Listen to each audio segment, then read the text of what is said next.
Welcome to The Prize Inside. The Prize Inside. A chiropractor's journey in everyday holistic health and vitality. Here, your host, Dr. Jeremy Myers, delves into the remarkable journeys of everyday people who have embraced the path to health and healing. Through his practice, Dr. Jeremy encounters inspiring stories of profound transformation and the power of true healing within each of us. Stay tuned as we discuss various holistic topics and unlock the healing potential that lies within us all.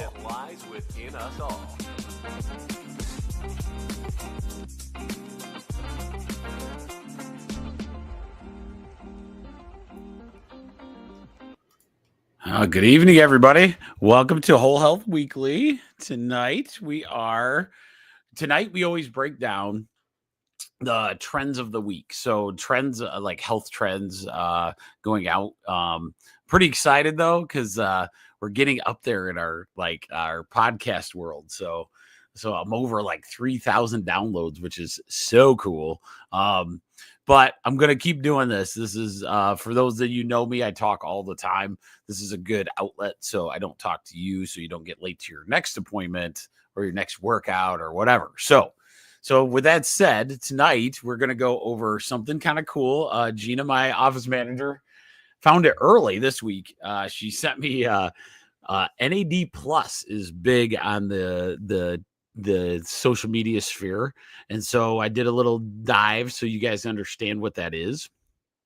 It's this new supplement that everybody's raving about on weight loss and those kind of things. So we'll go over that, see what it entails there. And then, as always, we go through the 33 chiropractic principles. So this is episode 24. So we're on chiropractic principle number 24. So with that, we will do that first, and then we'll kind of go into the topics and the trends today. So hopefully everybody's doing well tonight. Beautiful day. I did this fun thing. My daughters love to go like what they call thrifting, but we went to this antique store. My youngest is off, so we went to this antique store. They have some unique tastes, like they just love decorating their room. And as a boy, I just remember, doing the same thing, but it was all like sports stuff. So for me, it was just the ugliest. Like I would just cut, Sports Illustrated out of my favorite football players, those kind of things. But they have a lot different tastes. You go to these like antique stores and they're getting like these cool pictures and, that kind of thing. But what happened was the lady must have seen something in my energy. And she goes, "What about this Batman knife?" I go, what? You have a Batman knife? Yeah, it's shaped like Batman. Oh my God. I was like, and it was like $10 or something. And so I'm like, oh, sold. So throw that in there. So now I have an official Batman knife. Probably not worth very much. However, it's cool. So my nephew, if he gets to watch this, don't try to steal my Batman knife. It's very sweet. So with that said, let's go into the 24th chiropractic principle. So we'll walk you through it. And then if there's anything in there, because some of these are pretty complicated because it's over 100 years old, right? So when the wording's a little different. The wording's a little different. So this is principle number 24. The limits of adaptation. Ooh, this is a good one. Innate intelligence, which we'll talk about if you haven't been on with us before. Innate intelligence adapts forces and matter for the body as long as it can do so without breaking universal law. Or innate intelligence is limited by limitations of matter. Oh, so this one's fascinating because it kind of adds to what we do in the perfection of think of degenerative arthritis. Okay. So when you think of degenerative arthritis, you think, wear and tear on a joint, those kind of things. Sometimes, and this is part of holistic healing, sometimes you're going to have where you overuse, or very many, all those kind of injuries. So like overuse injuries, are basically us pushing beyond the limits of that matter. Okay. So our body, our innate intelligence has a specific amount of, ability through the matter that we have. What happens sometimes is you have injuries of non-use, right? So you have it's not used right, and those kind of things will happen. But then you have the other side where it's overuse. So where you see this, let's say you're been, was our human body, just answer these questions for yourself. Was our human body supposed to be on our feet doing the same motion, like in a factory or something, like 10 hours a day? No, not really. So what happens is like we get this limitation of matter. Okay. What happens if, you're lifting something hundreds of times, thousands of times a day, right? And, it creates this, you have those issues, right? There's a certain limit to the matter that we have, and that limits the innate intelligence of our body. So remember what innate intelligence of our body is. We have this perfection communication pattern within our body. We have this consciousness, whatever you want to call it. It's this intelligence within every single cell of our body. From that, if it's working perfectly, which is your spinal alignment's good, all the muscle patterns are working right, and everything's balanced, the communication throughout your body is perfect, right? So therefore, you would say that would be perfect health.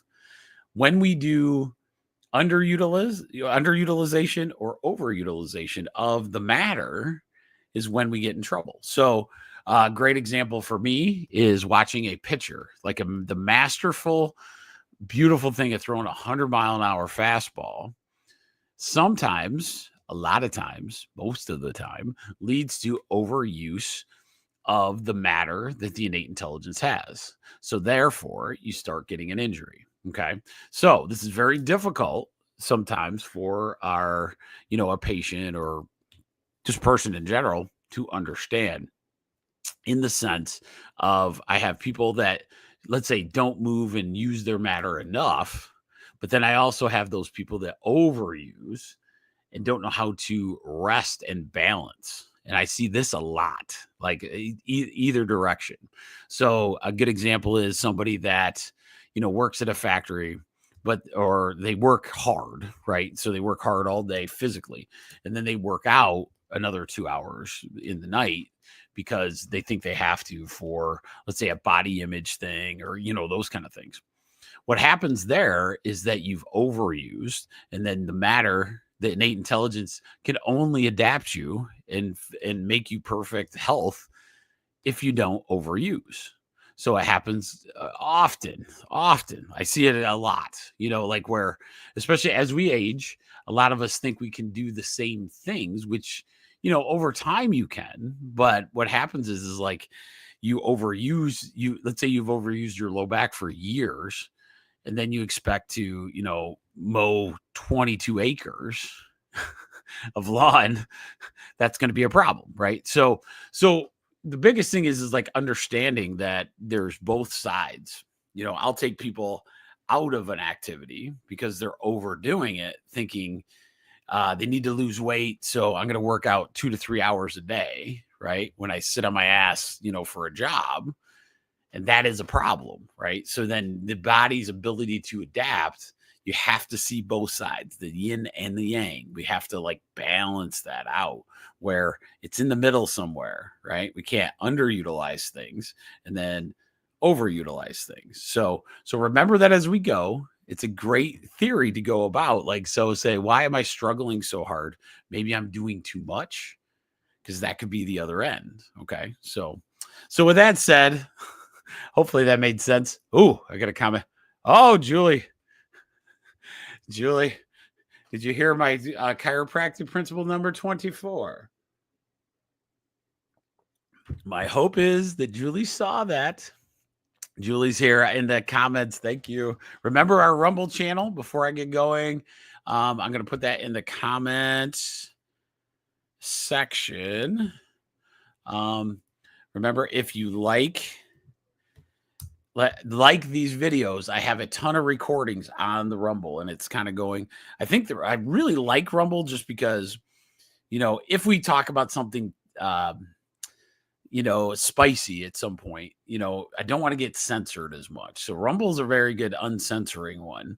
We haven't really come into any kind of issue like that, but I would just want to make sure as a safety precaution that y'all get on that one too. And we're up to like 40 subscribers on the old Rumble. And then the other one, if you really like podcasting, I have this one, which I'm super proud of because this is where I started, is just the podcast aspect. And now we're up to like 3,000 downloads, like 3,100. I think people are liking it. I think we're getting somewhere. So as we go, so let's talk about the first thing, which is NAD plus. You're going to hear it in the news. You're going to hear it, in the rumblings of, social media as really good weight loss metabolism type situation. So with that, we're going to go into a nice description. So NAD plus is called nicotinamide adenine dinucleotide.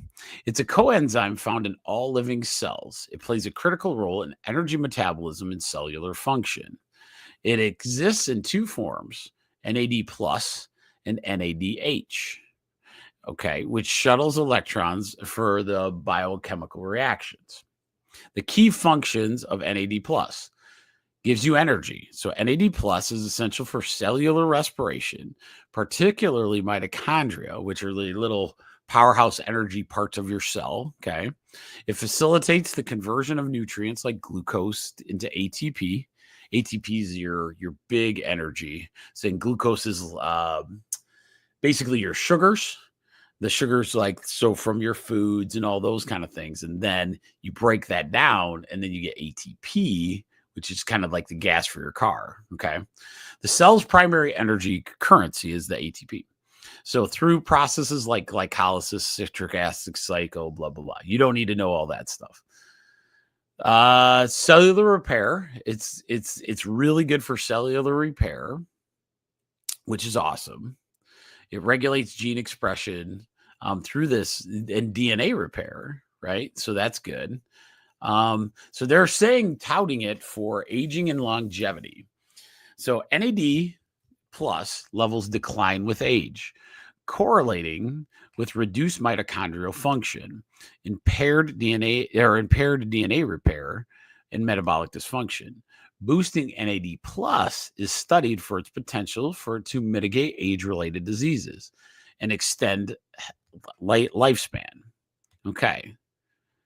Let's see. What else did I want to tell you?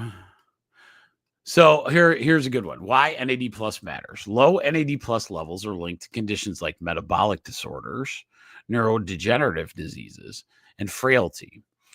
Strategies to increase NAD plus, exercise, fasting, or supplements are researched for improving energy, cognitive function, and resilience to stress.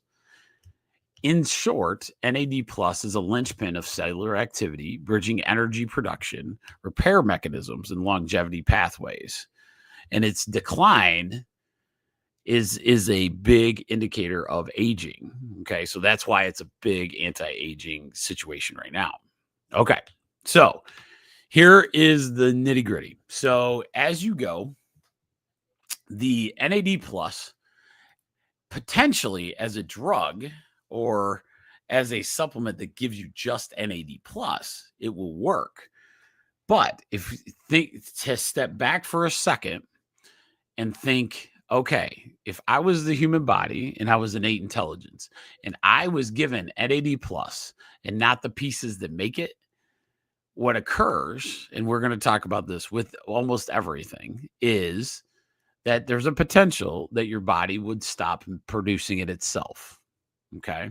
So I'll use a different example than this NAD plus. One of the problems with melatonin is a supplement that many use. The problem with melatonin for sleep, okay, so it's for a sleep aid. The problem with melatonin is that our body actually produces that melatonin. The melatonin especially in kids. Now, we're going to talk about adults as well. So melatonin in children, the problem is you give that to them for sleep. It works. It gets them knocked out and they go to sleep. The problem is like, because the body produces it, what can occur is that the body's ability to create melatonin on its own reduces. So now the kid is basically enabled, or what do you call it? Like, not addicted, but stuck keeping using that same type of melatonin pattern to be able to go to sleep. The same is true that happens with a lot of these different supplements and stuff. So like the GLP-1s of the world and the digestive enzymes. Some of these things are very holistic. They're good for you. They don't hurt you in any form or fashion, except for one piece. It tells the innate intelligence that you may not need to be able to produce it. So what I suggest usually on things like this, especially in NAD+, let's take the things that get NAD+ boosted, right? Like melatonin. We want to do things like a hop supplement or something that gets you in that relaxing state for sleep, that allows the natural melatonin to actually get produced, and you're allowing your innate intelligence to get a better situation.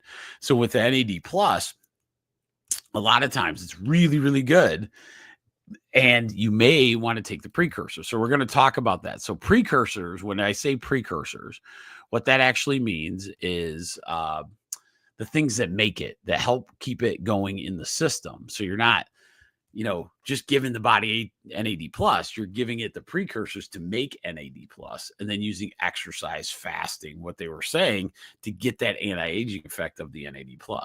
NAD+ as a supplement is available, right? So we have to see where our thing is. Okay. So what I recommend usually, and it's there's a big issue. I don't know if you guys heard of the creatine situation. Kids on creatine, it's a little bit of a controversy, in my opinion, because it's one of these exact same things. All of these work because they're parts of the energy system. NAD+, creatine, a lot of these different ones, right? Melatonin for sleep, digestive enzymes, they're all there, and they're all pretty holistic. The problem is if it replaces that system, then you got issues. So with any of these, I caution them when a kid is growing. Okay. So any of these, I caution, saying, okay, I need this to, like, maybe you get it jump started, but you make sure you get off of that situation. Right. So we don't want to take this one for a really long time. Maybe a little boost of it here, a boost of it here, but we don't want to stay on these type of supplements too long. And that's why I like to say this, because some people will live on that stuff. Now, as an adult, I'm going to switch it. As an adult, we don't sometimes, and this is true, I'm going to go all the way back to melatonin. So melatonin in an adult, you can do it for a lot longer period and actually get the melatonin regenerated if you do it correctly. Okay. So in melatonin as an adult, if you've lost the ability to do that, which is a lot of my ladies sometimes, melatonin is actually not a bad supplement because your body has not produced it well enough. Right. So this is kind of that kickstart that gets it going. Same with digestive enzyme. If the digestive enzymes is not going as an adult, you start to, those digestive enzymes can kickstart it. And so NAD+ is one of those. As an adult, you could take it to kickstart that metabolism that we really want. Gina was saying it was like every celebrity out there was touting it because one lady, I can't remember what her name, Megan Trainor lost a bunch of weight, and she said NAD+ was the reason because she fixed her metabolism. Well, that's great. Now, once she fixes her metabolism, maybe get off of that NAD+ and see how you do, right? So that's how I want you to think when we're talking the holistic, types of situations. You're not supposed to just get stuck and have to take all kinds of stuff like that. Right? Oh, yes, Julie, you are so true. And going back to the principle number 24, where I am guilty. I am resting for hours each day now. Yes. So that's why I brought it up, Julie, for you. So Julie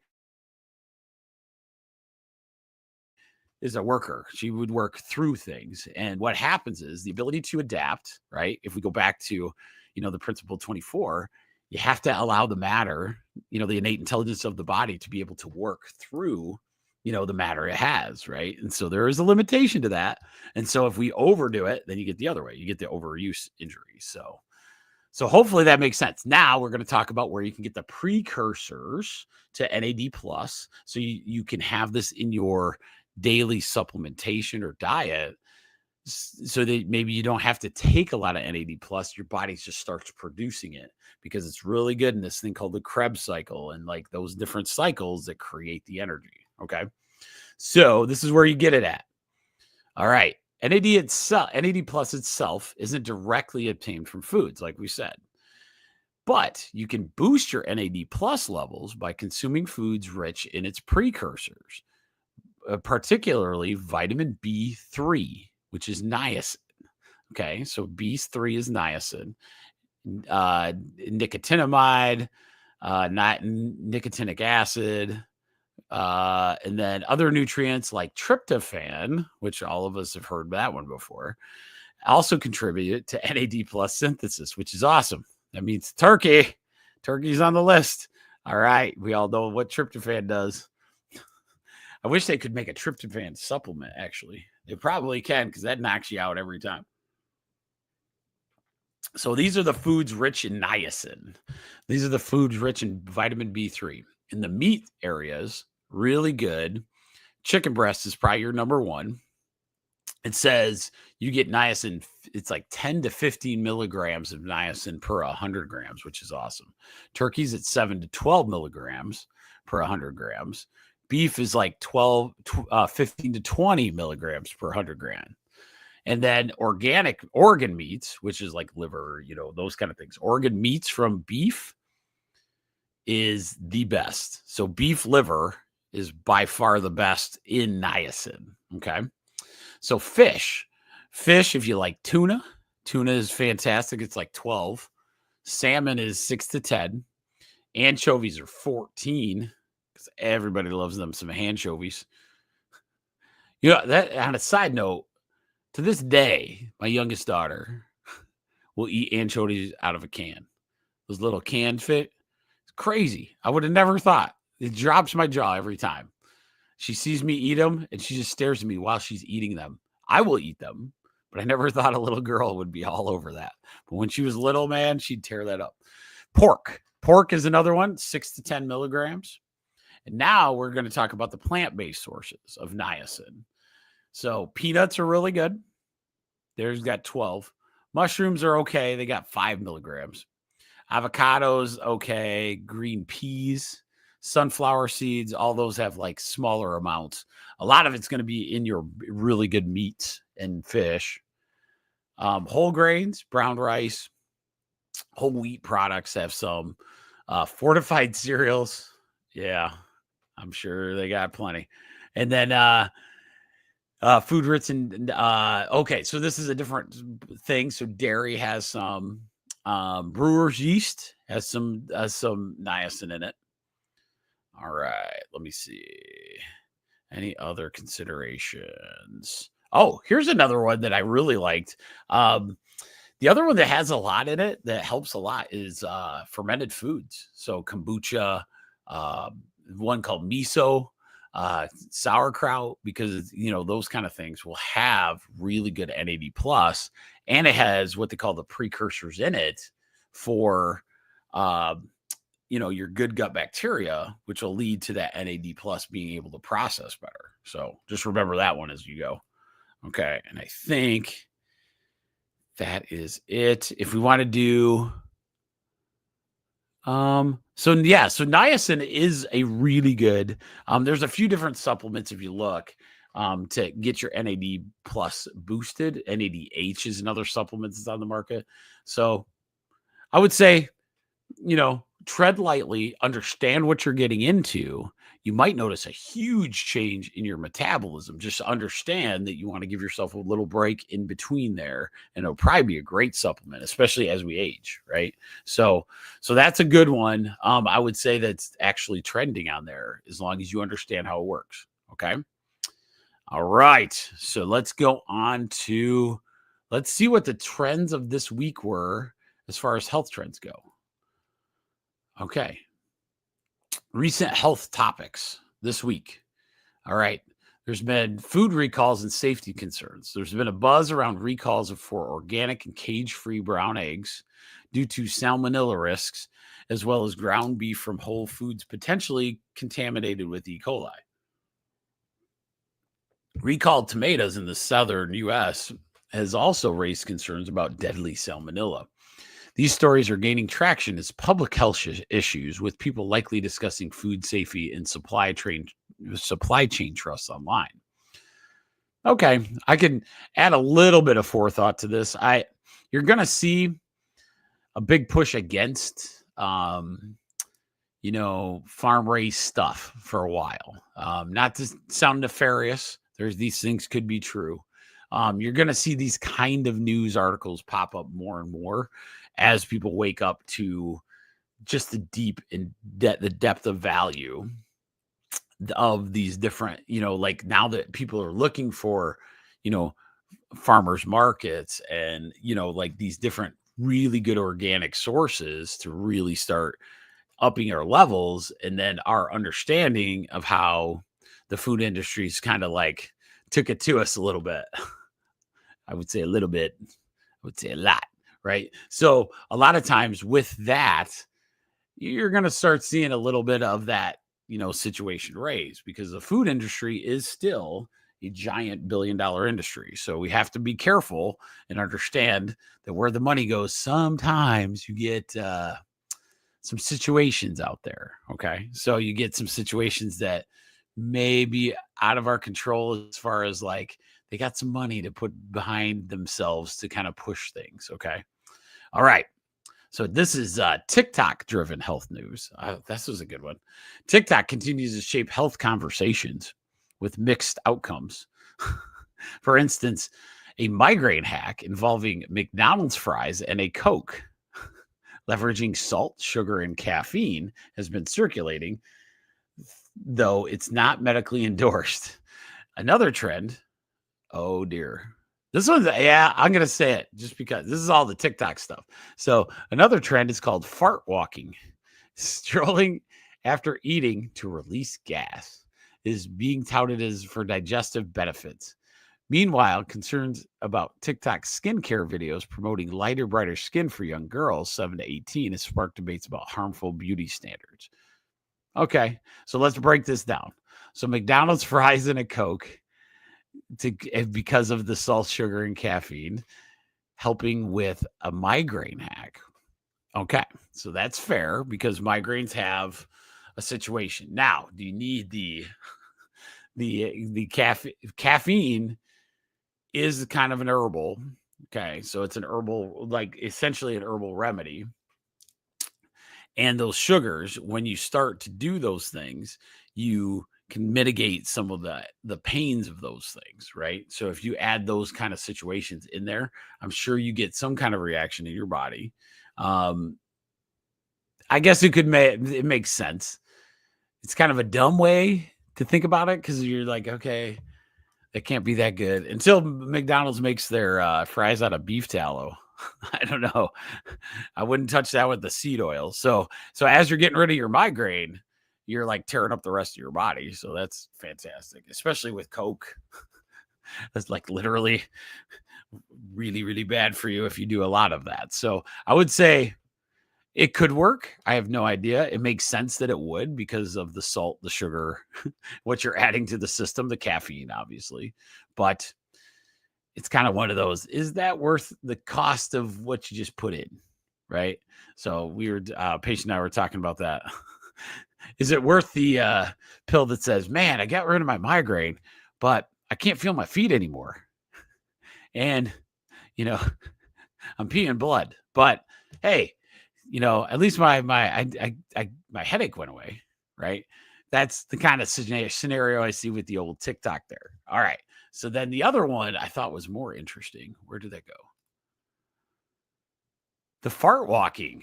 Okay. So let's talk about a little fart walking. So fart walking makes sense in the sense of one of the things you can do holistically. Ready? So there's actually an entire thing called, and I'll put it in the thing. If you have gas problems, there's herbs called carminatives. Carminatives. Okay. So you learned something tonight. Carminatives are a class of herbs that actually break down the gas within your stomach. Okay. So it means like digestive processes. You can literally kind of, have less gas, right, as you're breaking down that food. Now, in the old ages, they knew that. That's why you get a peppermint. Did you know that? The peppermint candy really doesn't stop the gas, but peppermint as an herb absolutely gets rid of the gas. Okay, so that's where the peppermint idea after dinner, and after dinner mint is one of these carminatives. It was the idea was designed to break up the gas. That's why you have an after dinner mint, right? Get a peppermint tea, something like that, some kind of minty tea after dinner, and you can start breaking down the gaseous stuff. So hopefully that makes sense. The other way to kind of combat that, if you really have issues, is start dinner or start your meal with what they call a bitter. So a bitter is something, usually in Italy, it was like an alcohol. So there's alcoholic bitters. You can get them as a tincture, as herbals, but it initiates the digestive process. So it initiates all these things to start working, allowing your gut bacteria to know that there's food coming and turn them on so that it really digests well. And that can help a lot of times with the gas stuff. Because I know gas sometimes is not a laughing matter at all, because it hurts, it happens a lot, those kind of things. So those carminatives are really, really good. So remember that part. You can get herbal remedies with that. We have them at the office, or we can order them, of course. But carminatives are a good category to understand if that is a problem for you. Okay.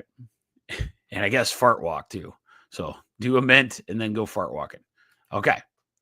Let's see.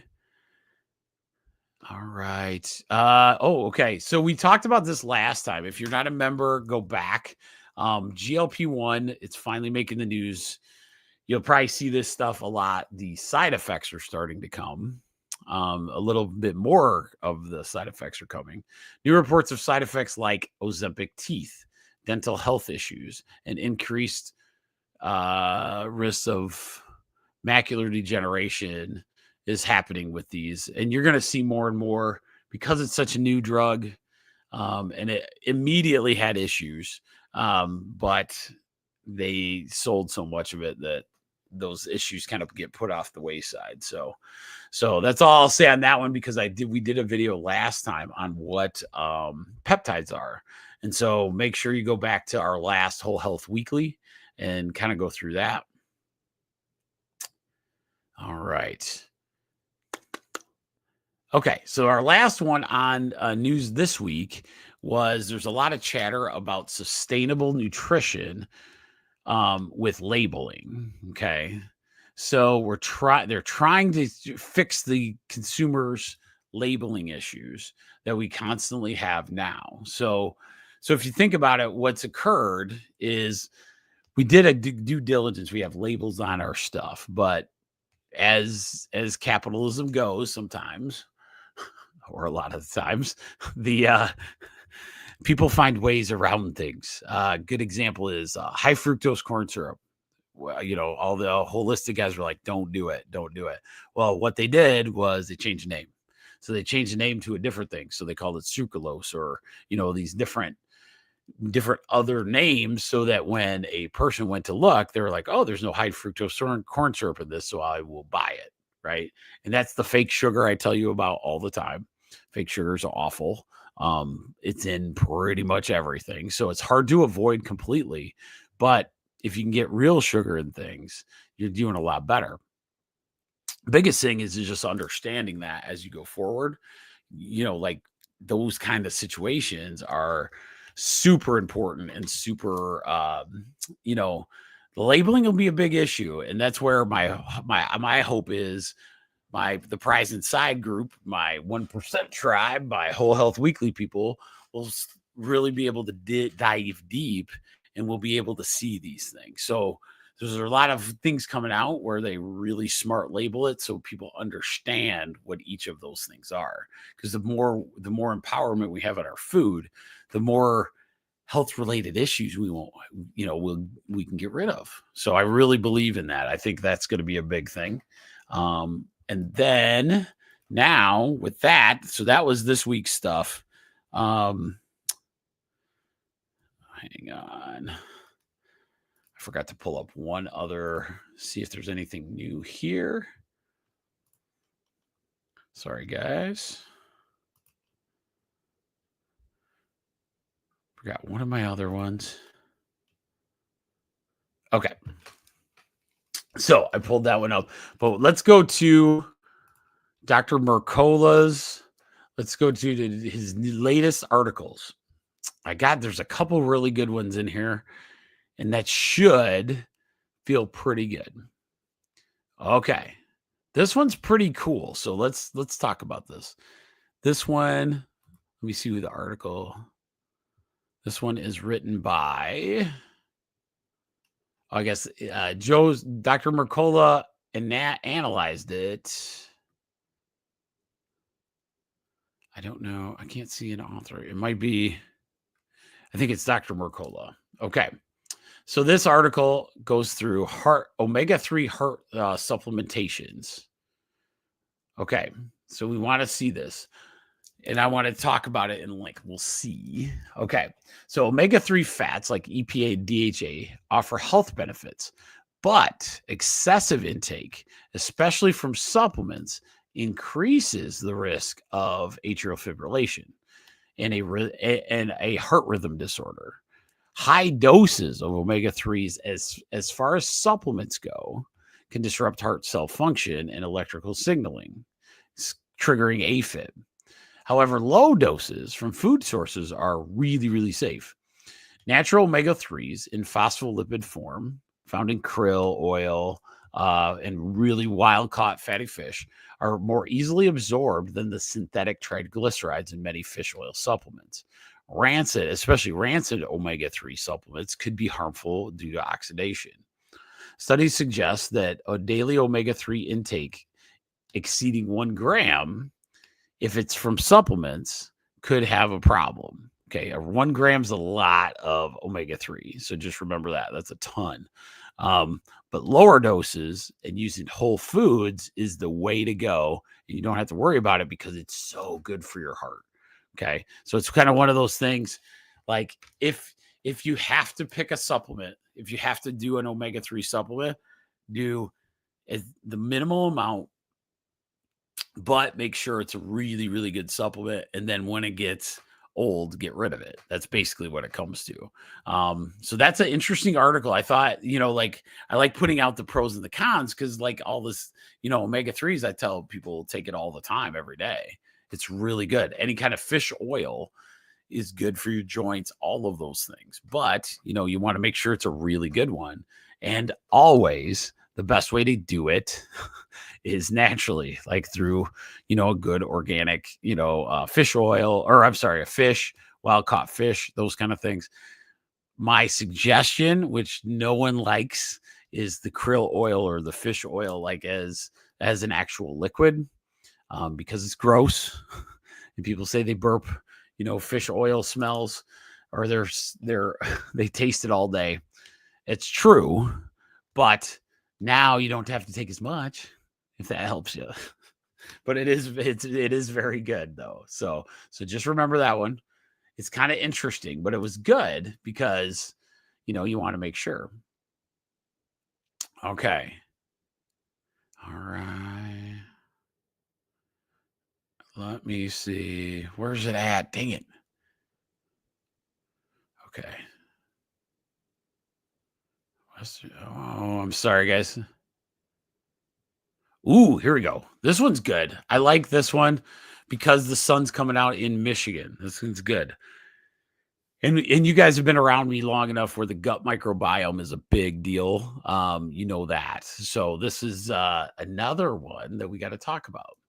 The skin microbiome, because the skin kind of mimics your insides, right? The skin microbiome secret to sun protection and radiant health. This is Dr. Mercola again. Your skin acts as a physical barrier against pathogens and other toxic substances that make you sick. But did you know that it also has its own microbiome that aids in the defense? Your skin microbiome helps protect you against UV radiation damage by metabolizing harmful, it's called cis-urocanic acid, something like that. It uses an enzyme called urocanase, preventing immunosuppression and inflammation after sun exposure. So this positive bacteria rapidly responds to UVB exposure. So this one that I cannot say, cis-urocanic acid, is an enzyme that protects you from the UV exposure, and it's on your skin. And it's part of your skin's microbiome. So you actually have this microbiome on your body, okay, on your skin.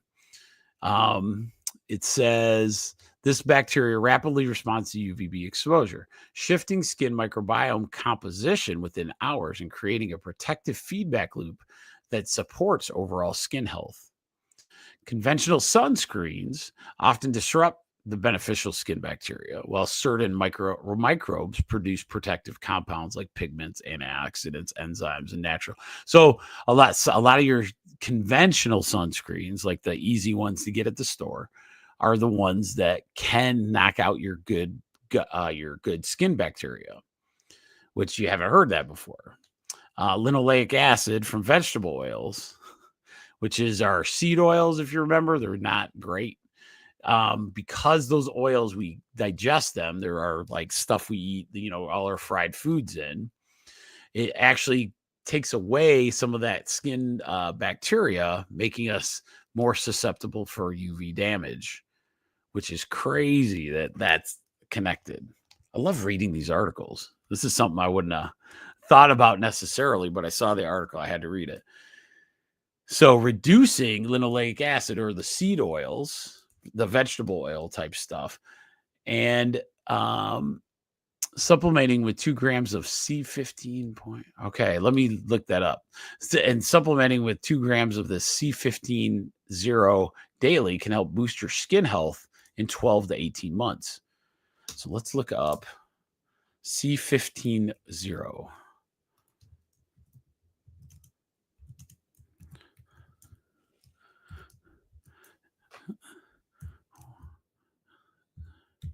Yeah, see, sometimes Jeremy doesn't know much.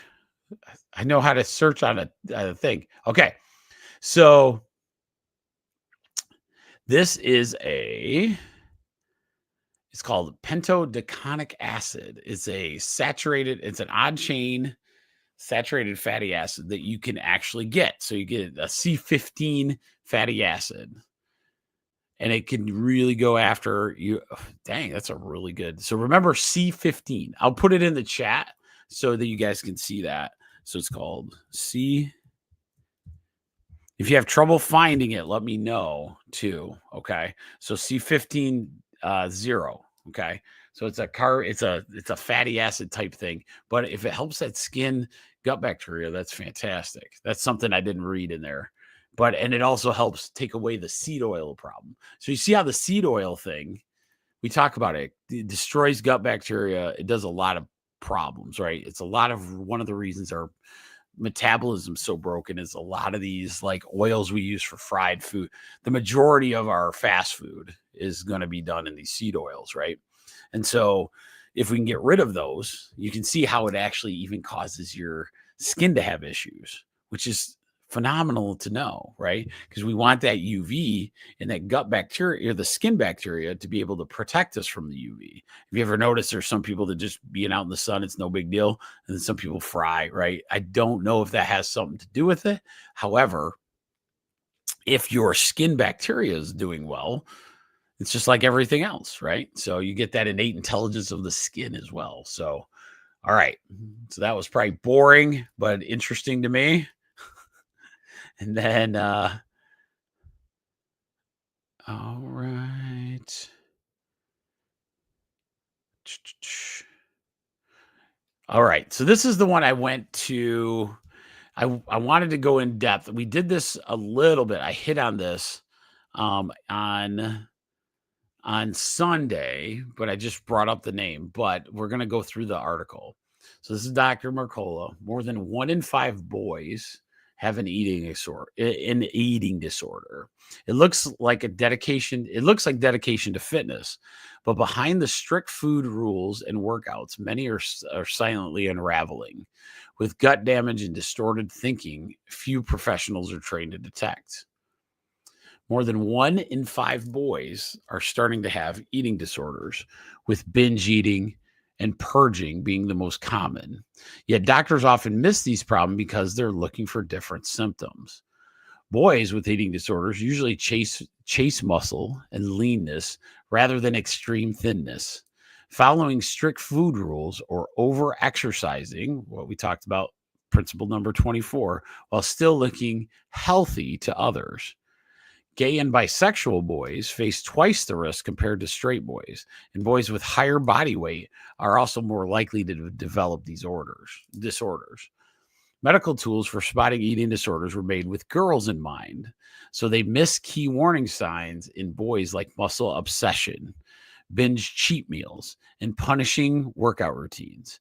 Gut health plays a key role in recovery through gut-brain axis strategies like eliminating vegetable oils and rebuilding beneficial gut bacteria, help alleviate symptoms of disordered eating. Okay, so this one came to my attention because it absolutely is going to be a problem, right? You have body image sides on both sides of these poor young kids, and that's tough, and that's really, really tough. And what we have to do is understand, just like, I'll give you an example in healthcare. Women were having heart attacks, right? But their symptoms were so different. Like a man would have, their left arm and, they started not breathing correctly. And, your chest started hurting, right? Women, it was like fatigue and just extreme things that happened really quickly. So they kept missing heart attacks in women. It's a very true thing. So reverse this now, where we understand girls' eating disorders, which happens because of the body image kind of situation. But now boys are having that same issue. And so when you're looking, we have to ask the right questions, right? These kids are, they have access to so much information now, where they can eat better, they can work out really hard, and get these muscles. But what happens is it becomes an obsession. Then you can have these eating disorders that start to happen. Okay. So not just, there's sports out there that do a lot of limitations, but wrestling itself has actually done a really good job in stopping a lot of the trying to lose a ton of weight. They've actually put in some rules and regs that actually help that. But as a disorder, you see it, you can see that quite often, especially when kids start getting, that confidence where they literally can build the body they want. And then it becomes an obsession. So I thought that was an interesting one to just watch, especially with the boys in your life. Just make sure that we're talking to them about that stuff. We don't want them to think, we shouldn't have to worry about all that with boys and even the girls, especially, those eating disorders. It's so terrible. But okay. So then let's go to, where was the other one that I really liked? Oh, this is the other one. Okay. Well, I got 2 other ones, and then let me look here. I just want to look real quick.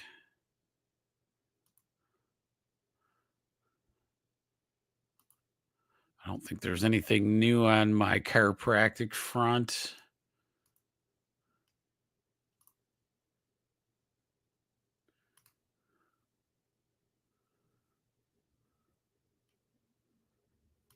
All right. Yep. I think we're good on that. So I'm going to hit these two articles that we want to kind of take a look at. So these are from Dr. Mercola again. So SIBO, which we'll talk about what that is. Treating SIBO holistically helps patient feel better, a new study finds. So what is SIBO? It's small intestine bowel problems. Okay, so it's the small intestine. People have it's they call it bacterial overgrowth, but what they mean is the bad bacteria. So you have small intestinal bad bacteria overgrowth. So that's what SIBO stands for.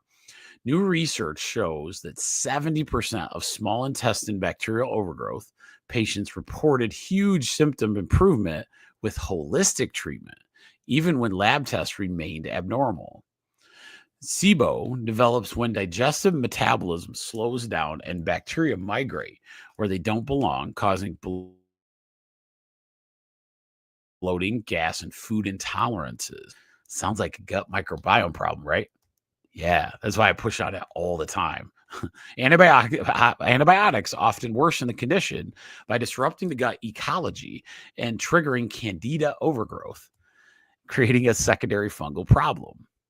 Restricting carbohydrates provides a temporary relief, but ultimately weakens metabolism. Gradually reintroducing simple carbs helps rebuild gut health. I wonder where we've heard all of this before. I'm glad it's coming out now through the medical stuff. Addressing underlying causes like low thyroid function. That's interesting. Hormone imbalances and poor motility, which movement of bowel, is more effective than simply targeting bacterial overgrowth. That's interesting. So when we're looking at SIBO, it's basically the small intestine gut microbiome problem. Okay. Nothing different than you would typically do in, re-detoxing. And we do this all the time. In fact, I had a patient today that we actually did this with. The gut microbiome, we started the fix, right? And so it's going to take a while. This guy's had, his problem was Crohn's disease. So he's had Crohn's for a really long time. And so it's going to be a process that we can go after. But it's going to take a while. But the cool part of that article is they're finally getting to a point where they understand the holistic way is very beneficial. 70%. That's huge. Who's going to tell you that? Whole Health Weekly on Wednesday night. I'm getting some good views though. So it's like, all right. So about 200 people. 200 to 300 people will hear this and go, oh, maybe I should try that holistic stuff, right? Instead, because 70%, that's massive amount. Okay. So just remember that as we go. Okay. So remember, you hear SIBO, say, hey, maybe you should try some of this holistic approach, because a lot of patients have had good luck with that. Okay. So I'll leave you tonight with one more that I thought was really cool. Because I like the good ones. Oh, where'd it go? Shoot. Okay, hang on. Go back. All right. There it is. This one, I wanted to put the data to it. So this one's Dr. Mercola again. He kind of does a summary of bigger articles or what he's found. So that's one reason he writes so much. But this one's called Science-Backed Ways Houseplants Reduce Stress, Sharpen Focus, and Boost Healing. I think this would be a good one to end on. Discover how bringing nature indoors does more than beautify your space. It fundamentally shifts your biology, creating measurable improvements in your mental focus, stress levels, and physical health. Indoor plants significantly reduce stress levels, lowering heart rate and blood pressure while creating a calm effect on your nervous system. Exposure to real plants improves cognitive function. It enhances attention span, memory retention, and reaction time compared to artificial plants or images. Patients recover faster and need less pain medication when plants are present, as greenery creates a healing environment that supports physical and emotional well being.